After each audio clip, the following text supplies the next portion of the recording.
अस्सलामु अलैकुम वरहमतुल्लाहि वबरकातुहू। अज़ीज़ दोस्तों, माँ बहनों, आज के इस वीडियो में मैं आपको दुश्मन से हिफाजत के लिए एक कुरानी वजीफ़ा बताने वाला हूँ। और यकीनन ये एक ऐसा वजीफ़ा है, अगर आपने इसे सिर्फ एक मरतबा कर लिया पूरे दिन में कभी भी, तो इंशाअल्लाह दुनिया का कोई भी इंसान हो, वो आपको कोई भी नुकसान नहीं पहुँचा पाएगा। कितना भी खतरनाक दुश्मन हो आपका, अल्लाह रब्बुल इज़्ज़त खुद आपकी गैब से मदद फरमाएगा। सुबहान अल्लाह।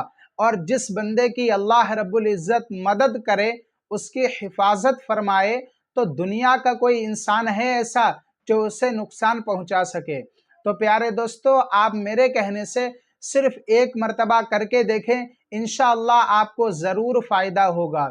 उससे पहले छोटी सी गुजारिश करता हूँ, वीडियो को लाइक कर दें, चैनल को सब्सक्राइब कर दें। अल्लाह ताला आप तमाम लोगों को हमेशा खुश रखे। प्यारे दोस्तों, मैं आपको बताता हूँ वो सूरह कौन सी है और आपको ये वजीफ़ा कैसे पढ़ना है, इसको सही तरीका क्या है। और कुरान का वजीफ़ा है, आपको तो भरोसा है कुरान पर, तो आप मेरी बात को ज़रा ध्यान से सुने। आपने देखा होगा कि 30वें पारे में छोटी छोटी सूरतें हैं। आखिर में जब हम जाते हैं 30वें पारे के, तो उसमें छोटी छोटी सूरतें हैं। और मैं ये समझता हूँ कि अगर आज के ज़माने में आप हमारी आवाम से सवाल करेंगे, जो हमारे मुसलमान भाई हैं, जो माँ बहनें हैं, कि आप नमाज के अंदर कौन सी सूरह पढ़ते हैं, तो मेरा यकीन है कि कम से कम 80% लोग यही जवाब देंगे कि हम नमाज के अंदर सूरे इखलास को पढ़ते हैं, सूरे फलक को पढ़ते हैं, सूरे नास, सूरे फील, यानी जो 30वें पारे में लास्ट में छोटी छोटी सूरतें हैं। तो अच्छी बात है, आप उन्हें सही तरीके से याद कर लें, आपकी नमाज हो जाएगी। तो उन्हीं में से एक छोटी सी सूरह है। सूरह, मैं आपको वो सूरह पढ़कर सुना दूंगा, और छोटी सी है। आखिर में मैं आपको सही तरीके से समझा दूंगा, आप उसे याद कर लें। और मेरे कहने से आप पूरे दिन में कभी भी सिर्फ एक मरतबा इस वजीफे को करके देखें, इंशाअल्लाह आप खुद मुझे कमेंट बॉक्स में शुक्रिया अदा करेंगे और अल्लाह रब्बुल इज़्ज़त का शुक्र अदा करेंगे। तो आपको कैसे करना है ये वजीफा, अब आप जान लीजिए। नाजरीन, सबसे पहली बात तो यह है कि आपको नमाजों की पाबंदी करना है, नमाज को नहीं छोड़ना है। नमाज के बिना ना ही कोई अमल कबूल होता है और ना ही कोई वजीफ़ा कबूल होता है। दूसरी बात मैं आपको ये बता दूं कि आपको पूरा भरोसा रखना है, इस वजीफ़े को पूरा भरोसा करके करना है और अपनी नीयत को साफ करना है।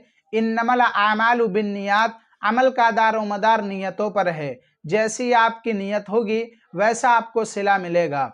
फिर आपको सबसे पहले 3 मरतबा दुरूद पाक पढ़ना है।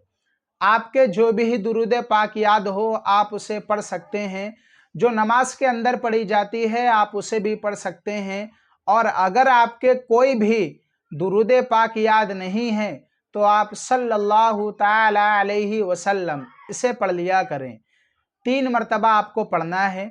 उसके बाद आपको 11 मरतबा इस सूरे को पढ़ना है, जो मैं आपको आखिर में आहिस्ता आहिस्ता पढ़कर सुना दूंगा। और आप घबराएं नहीं, छोटी सी सूरत है, आपको आसानी से याद हो जाएगी। फिर आखिर में आपको 3 मरतबा दुरूद पाक पढ़ना है और इंशाअल्लाह अपने ऊपर दम करना है और अल्लाह ताला से कहना है, मौला मेरी तमाम दुश्मनों से हिफाजत फरमा। खुदा की कसम खा के कहता हूँ मेरे प्यारे दोस्तों, इस सूरे को 11 मरतबा पढ़ने की फजीलत और बरकत यही है कि दुनिया में जितने भी आपके दुश्मन हैं, कितना भी खतरनाक दुश्मन हो आपका, वो आपका कुछ नहीं कर पाएगा। खुद अल्लाह रब्बुल इज़्ज़त आपकी गैब से मदद फरमाएगा और आपके फरिश्तों के ज़रिए हिफाजत फरमाएगा। और अल्लाह रब्बुल इज़्ज़त तो तमाम आलम का मालिक है, उसी ने यही जहां बनाया है, तमाम इंसानों को बनाया है। तो उस इंसान को अल्लाह रब्बुल इज़्ज़त ने खुद बनाया हो और खुद आपकी हिफाजत फरमाए, तो कोई आपका दुश्मन आपको कोई नुकसान पहुंचा सकेगा। तो आप भरोसा करके पूरे दिन में सिर्फ एक मरतबा इस वजीफे को करके देख लिया करें। इंशाअल्लाह आप करते रहें, सिर्फ एक मरतबा आपको करना है, आपको फ़ायदा ज़रूर मालूम होगा। और मैंने जो आपको شرطیں بتائی ہیں کہ نماز کو قائم کریں 5 وقت کی، اور اپنی نیت کو صاف کریں، بھروسہ رکھیں۔ قرآن کو پڑھنا بھی عبادت ہے، قرآن کو سننا بھی عبادت ہے۔ اللہ رب العزت کی بارگاہ میں دعا ہے، مولا ہماری تمام پریشانیوں کو دور عطا فرما، ہماری تمام مشکلات کو آسان فرما۔ مولا ہمارے کاروبار میں، دکان میں، مکان میں بے شمار برکتیں اور رحمتیں عطا فرما، آمین یا رب العالمین۔ پیارے دوستو، آپ محبت کے ساتھ صرف ایک مرتبہ کمنٹ باکس میں آمین ضرور لکھ دیں۔ اگر اللہ تعالیٰ نے کسی ایک کے بھی آمین کو قبول کر لیا تو یقین ماننا دوستو ہم سب کا بیڑا پار ہو جائے گا۔ چلیے اب میں آپ کو وہ سورہ پڑھ کر سنا دیتا ہوں، آپ ذرا دھیان سے اسے یاد کر لیں اور اس کا وظیفہ ضرور کر لیا کریں۔ اعوذ باللہ من الشیطان الرجیم، بسم اللہ الرحمن الرحیم۔ ویل لکل ہمزۃ لمزہ الذی جمع مالا وعددہ یحسب ان مالہ اخلدہ کلا لینبذن فی الحطمہ وما ادراک ما الحطمہ نار اللہ الموقدہ التی تطلع علی الافئدہ علیہم مؤصدہ فی عمد ممددہ۔ تو آپ اسے صحیح طریقے سے یاد کر لیا کریں، انشاءاللہ آپ میرے کہنے سے اسے کر کے دیکھیں، آپ کو فائدہ ضرور حاصل ہوگا۔